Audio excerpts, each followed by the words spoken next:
Shout out mga ka-road trip ngayong araw mga sir. Ay share ko lang itong daanan dito guys. Ayan oh. Kung nakikita nyo. So itong tulay na ito guys ay sira na. Tapos gumawa lang doon ng konting daanan. Pero simentado naman yan dyan guys. Kaso lang itong tulay na ito ay sira na. Tapos aywan ko lang kung ano yung usapan dito. Bakit hindi pa inaayos. So share ko lang naman to guys. Kasi marami din na nahihirapan dito na dumaraan ng mga motorista, yung mga sasakyan nila ay mahirap makadaan. Gaya na lang yan guys. So, putol siya. Hindi ko na alam guys kung bakit hindi tinapos dito guys.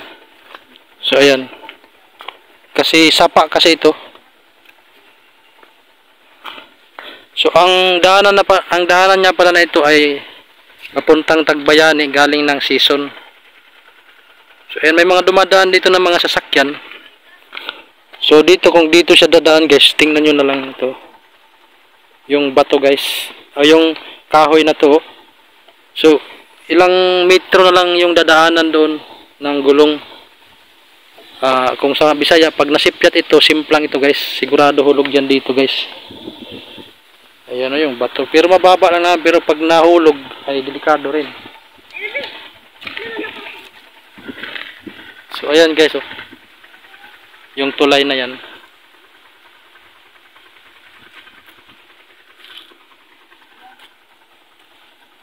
So yun lang guys. Share ko lang ito sa inyo guys.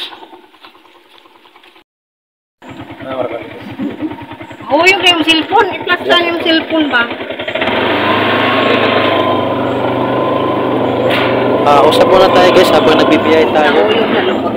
Papunta na nga pala kami sa Tagbayani. Doon sa dinaanan natin na tulay kanina, medyo matagal na yon. Siguro nasa 4 years. Nasa 4 years na yata yun na hindi nanatrabaho. Ngayon pag umuulan guys, ang nangyayari, nasisira yung mga ginagawa na temporary na tulay. Kasi ang gumagawa noon mga sir, mga ma'am, ano lang mga yung mga dumadaan lang doon at saka dito sa Barangay Tagbayani na nagbubulunteer lang, mga volunteer lang ang gumagawa doon.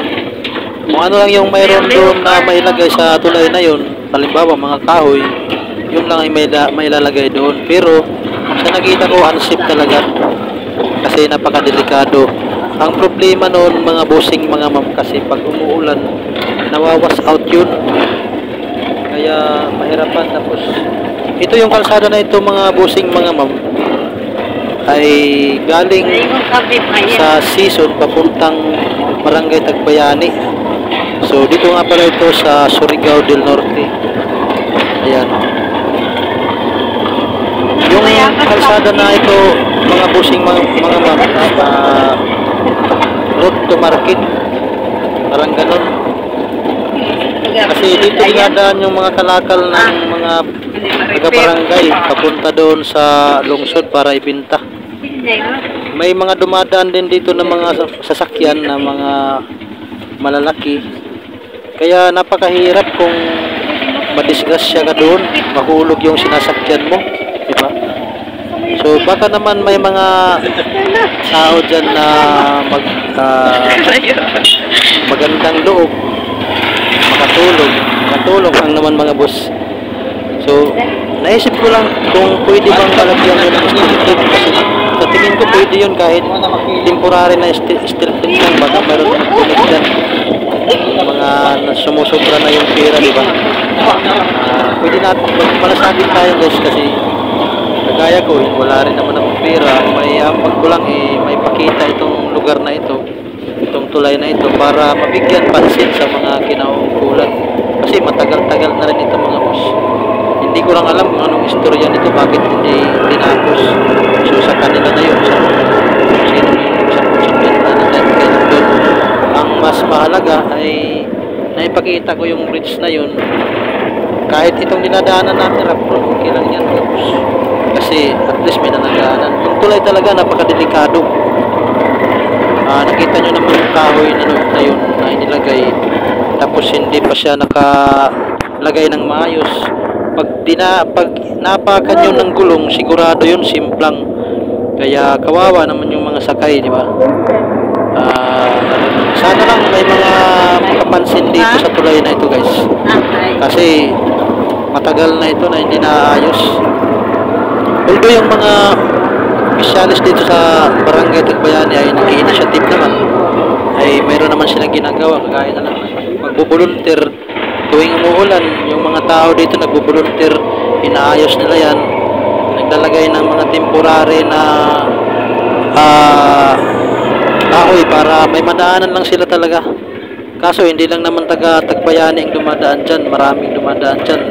May mga kumpanya pa nga na dumadaan dyan, kumpanya na may mga sasakyan dyan na ang may-ari ay kumpanya, dumadaan din dyan sa tulay na yan. So baka naman kahit steel plate lang makapagbigay tayo dyan or donate, kahit donation lang mga boss. Kasi nakita nyo naman yung tulay, wasak talaga yung original na tulay dahil sa pag-ulan. So lagi talaga yan nasisira dyan pag umuulan. E paano kung may mga bagyo, tapos maglilipat yung mga tao, tapos nasira yung tulay na yun? So paano lang tayo dadaan dyan? Paano lang dadaan yung mga tao? So ayun, concern lang naman tayo. Hindi naman tayo dito nagmamagaling, hindi naman tayo dito papasikat. Ang sa atin lang talaga ay concern. Kasi matagal na ito eh. Kung hindi natin ipapakita, hindi tayo hingi ng tulong, eh wala rin. Walang mangyayari. Kung Isog na mga hero lagi lang tayo sasabihin lang natin tuwing dumadaan, sino ba yung nagano dito, bakit hindi tinapos? Mas maganda talaga ay mai-voice out natin bilang isang concerned citizen. So nandito na nga pala kami ngayon sa bukid namin. Bukid ito ng biyanan ko, hindi sa akin pala. Punta kami ngayon doon mga busing, mga ma'am. So may papakita ko na rin dito yung ilog. Itong ilog nga pala mga busing ay ang labasan nito ay sa Surigao City. So ayan. So siyempre pag umuulan hindi kami makatawid dito kasi malakas yung agos ng tubig dito. Yung malakas na ulan, pero pag hindi naman gaano kalakas na ulan, nakakatawid naman mga boss. Kagaya ngayon tag-ulan, medyo maputik yung dinadaanan naming ilog. Pero pag tag-init mga boss, mababaw lang yan, tapos yung sasakyan ay diretso talaga yan doon sa taas.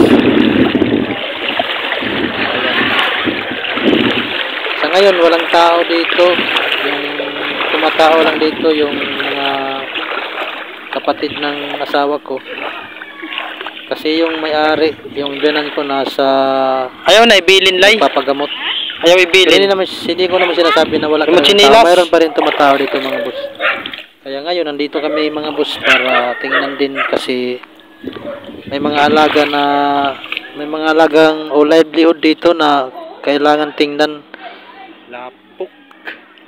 Sayang din naman pag hindi na maasikaso. Ngayon nga pala RSD ko. Kaya sinishare ko lang ito sa inyo mga bossing. Ayan, nandito na kami sa git ng bahay nila dito sa bundok, sa bukid.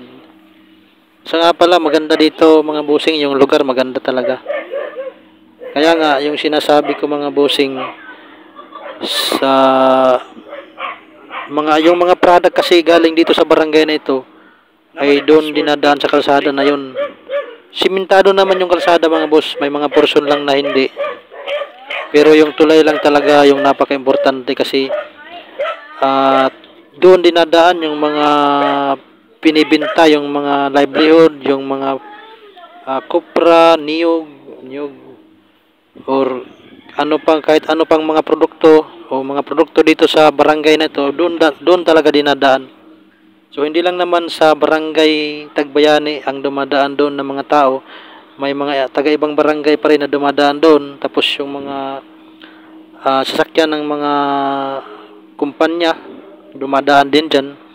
Kaya imposible na hindi nila napapansin ang tulay na yan. So kailangan lang. So ayan mga boss, pauwi na nga pala kami. Ayan, dadaan na naman kami ulit dito sa tulay na ito.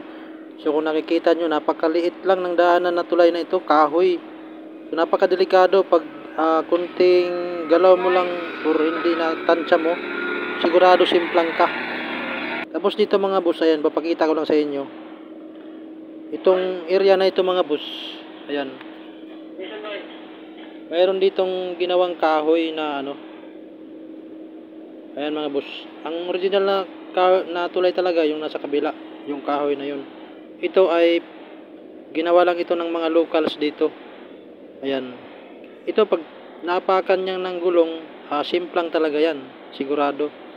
Tapos ito mga sir, mga ma'am, pag umuulan, nawawas out ito, kaya pinagtutulungan na lang ng mga taga-barangay, kumbaga volunteer na ginagawa para lang may madaanan.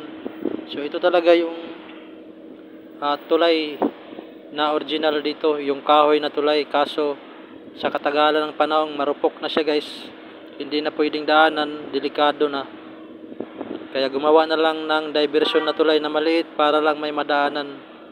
So maraming salamat, please subscribe, like and share.